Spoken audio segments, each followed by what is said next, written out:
गांव का नाम था अमरपुर। चारों ओर हरियाली, शांत वातावरण और मेहनती लोग। यहाँ के लोग बारिश का इंतजार कुछ ऐसे करते जैसे कोई त्योहार आने वाला हो। खासकर किसान, उनकी जिंदगी की उम्मीद ही थी बारिश।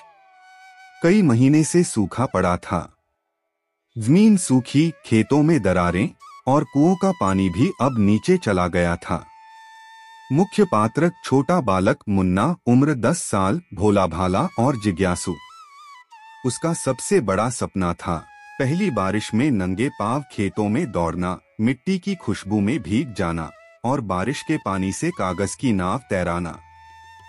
एक दिन मुन्ना सुबह सुबह उठा तो आसमान में काले बादल थे। उसकी आंखों में चमक आ गई। वो भागता हुआ माँ के पास गया। अम्मा, देखो बादल आ गए, बारिश होगी ना आज। माँ मुस्कुरा दी। अगर भगवान ने चाहा तो जरूर होगी बेटा। खेत प्यासी है और हम सबकी उम्मीद भी। मुन्ना ने अपनी लकड़ी की छोटी सी नाव निकाली, जिसे उसने हफ्तों पहले ही बना रखा था।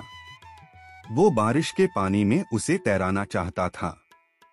दोपहर तक आसमान और भी गहराने लगा। हवा चलने लगी। गांव के लोग आसमान की ओर देखने लगे और फिर पहली बूंदें टपकने लगी। आ गई, बारिश आ गई। बच्चे चिल्लाने लगे। मुन्ना दौड़ता हुआ खेतों की ओर भागा। वो नाच रहा था, हंस रहा था और पूरी मिट्टी में लथपथ हो गया। उसके पिता रामलाल, एक गरीब किसान, दूर से मुस्कुराते हुए उसे देख रहे थे। उनके खेतों में हल्की सी जान आ गई थी। बरसात की हर बूंद उनकी मेहनत को जिंदा कर रही थी। गांव के बुजुर्ग बाबा हरिदास एक पेड़ के नीचे बैठे थे।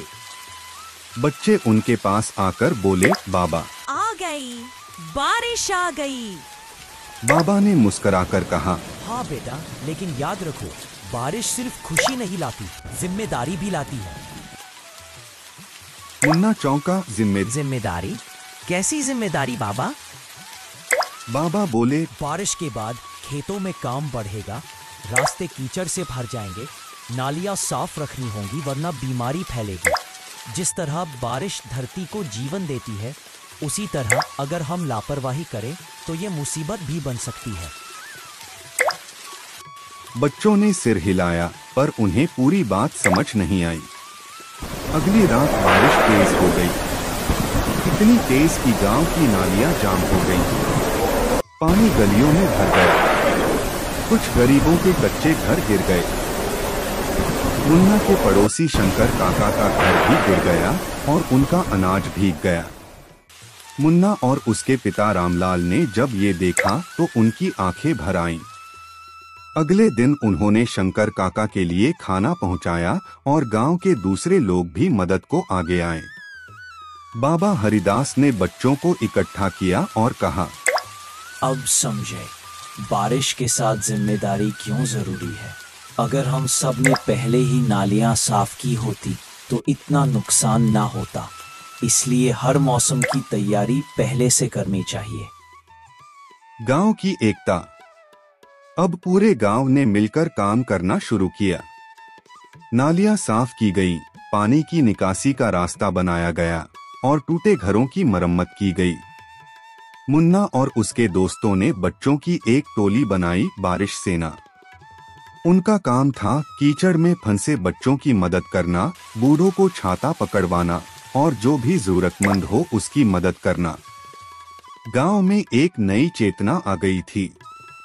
कुछ हफ्तों बाद बारिश रुकी और खेतों में हरियाली उग आई। रामलाल के खेतों में पहली बार इतनी अच्छी फसल दिखी। उन्होंने मुस्कुराकर मुन्ना से कहा, बेटा, ये फसल सिर्फ भगवान की मेहरबानी नहीं, हमारी मेहनत और एकता का भी फल है।